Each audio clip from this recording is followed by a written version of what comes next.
When most guys think like, oh, I'm prioritizing recovery, like, what is it that they usually do?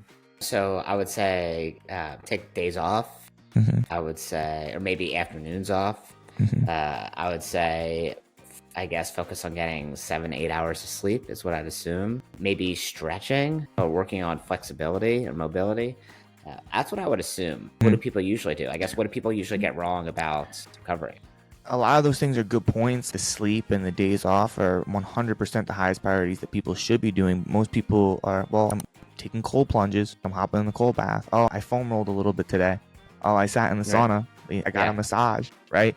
And those things are nice, but they're at the top of the pyramid. They're like the sprinkles on top of the ice cream cone, where your sleep is at the bottom. And that's the most important thing. I don't think people realize how important sleep is. Sleep is literally a legal performance enhancer. So our athletes in the Fight Science Collective, we have them wear trackers, whether it's something like a Whoop or a Fitbit or an Apple Watch. It all links to the Fight Science app, so we can monitor their sleep and monitor sleep quality and help them create better habits in their sleep and also adjust their training that prioritizes their recovery.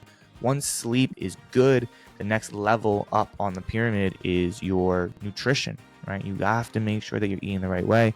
And a lot of athletes, a lot of martial artists think, well, I'm eating healthy, I'm eating clean. But eating clean is very different than eating for performance or eating for sport or eating for recovery.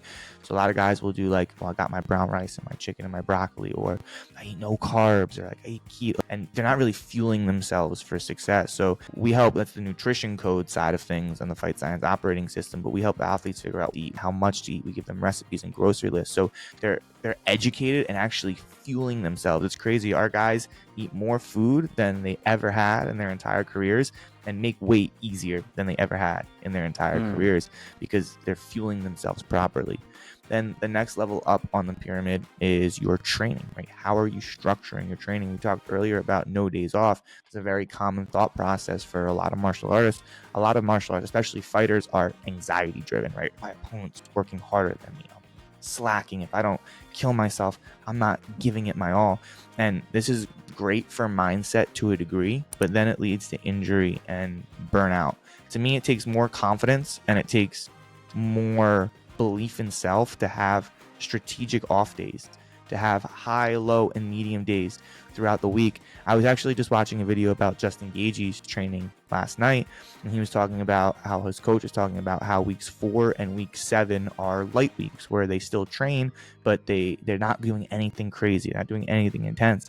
They're letting their body heal. And this approach, this periodization to training, it doesn't exist in a lot of guys' work. And then once you have those different layers, the sleep, the nutrition, the training, this is your cone and this is your ice cream. Now you can put the sprinkles on top. You can add in the cold plunges. You can add in the saunas, the foam rolling, the stim, all of the auxiliary things that make you feel good. But if all you're doing is those little easy, like low-hanging fruits, then you're not really prioritizing your recovery the right way, and it will lead to long-term injury or burnout that will take you off the mats.